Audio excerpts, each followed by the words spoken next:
madaxweynaha Masar Cabdilfataax Asiisi waxa uu ugu yeeray kooxaha Falastiiniyiintu inay ku kulmaan magaalada Qaahira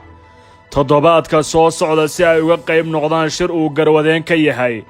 madaxweynaha Falastiin Maxamuud Cabbaas Abu Mahsin si la isugu afgarto tallaabooyinka lagu dhammaynayo kala qaybsanaanta iyo in la sameeyo waddo loo mari karo wejiga xiga taasi waa dadaal xoog leh oo loo arko inay Masaaridu ku doonayso inay ku soo ceshato saamaynta ay ku leedahay dhulka Falastiin ee ay Israa'iil doonayso inay qaadato waana galaangal kale iyo kaarar siyaasadeed oo ay la soo baxday Qaahira si ay dunida Carabta ugu tusto inay iyadu tahay cidda haysa malafka ama arrinta ugu weyn ee ku wajahan dhulka Falastiin wargeyska ay dawladda Masar maamusho ee Al-Ahram waxa uu tabiyay in xog hayayaasha guud ee kooxaha Falastiiniyiinta lagu casumay inay ku kulmaan toddobaadka ugu soo aadan magaalada Qaahira iyadoo ay taageerayaan madaxweynaha Masar Cabdilfataax Asiisi iyo dhiggiisa Falastiin Maxamuud Cabbaas sida laga soo xigtay wargeyska kulanka waxaa lagu jaangoyn doonaa heshiis ku saabsan tallaabooyinka lagama maarmaanka ah ee soo afjaridda kala qaybsanaanta baahsan ee ka dhex taagan kooxaha Falastiin taasoo in muddo ahba soo jiitamaysay keentayna awooddoodu inay daciifto dhinaca kale safiirka Falastiin u fadhiya magaalada Qaahira Diyaab Al-Luux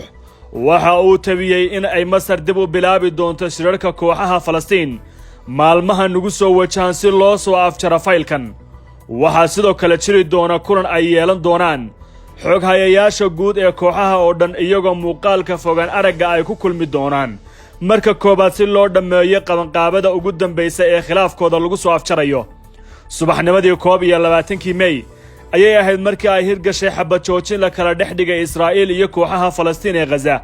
Masar ayaana sabab u ahayd xabad joojintaasi inay dhacdo kadib dadaal ay samaysay iyadoo ugu dambeyn ku guuleysatay inay soo afjarto dagaal socday muddo 11 maalmood ah sidoo kale Masar ayaa Falastiin u dirtay wafdi sare oo Masaari ah kaasoo haatan ku sugan marinka Gaza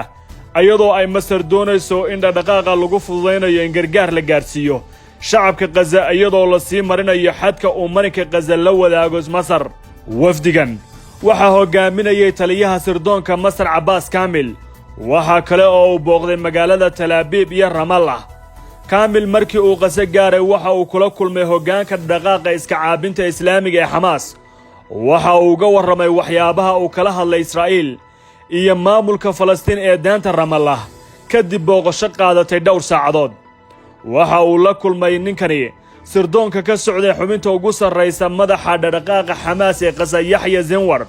waxa ay labada mas'uul yeesheen kulan albaabad u xirnaayeen ila wareedyo ka dhow dhanka Xamaas ayaa Al-Jazeera u sharaxay kulanka Kaamil iyo wafdigiisa la socda iyo hoggaanka xarakadu u ahaa mid qoto dheer isla markaana ka turjumaya horumarka cajiibka ee xiriirka labada dhinac madaxda Masar waxa ka muuqda isbeddel weyn tan iyo duqeymihii Israa'iil ay ka fulisay marinka Gaza kaasoo ay ku dhinteen tiro kor dhaafaysa 200 oo ruux halka ay dhaawacmeen 1900 dad gaaraya Masar ayaa tan iyo markaasi wada dadaal loogu gurmanayo shacabka Gaza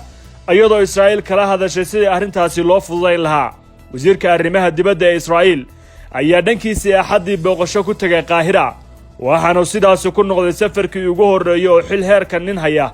uu booqanayo waddankaasi Masar muddo 13 sano ah in badan oo ka mid ah falanqeeyaasha siyaasadda bariga dhexe waxa ay tilmaamayaan in dardarta Masar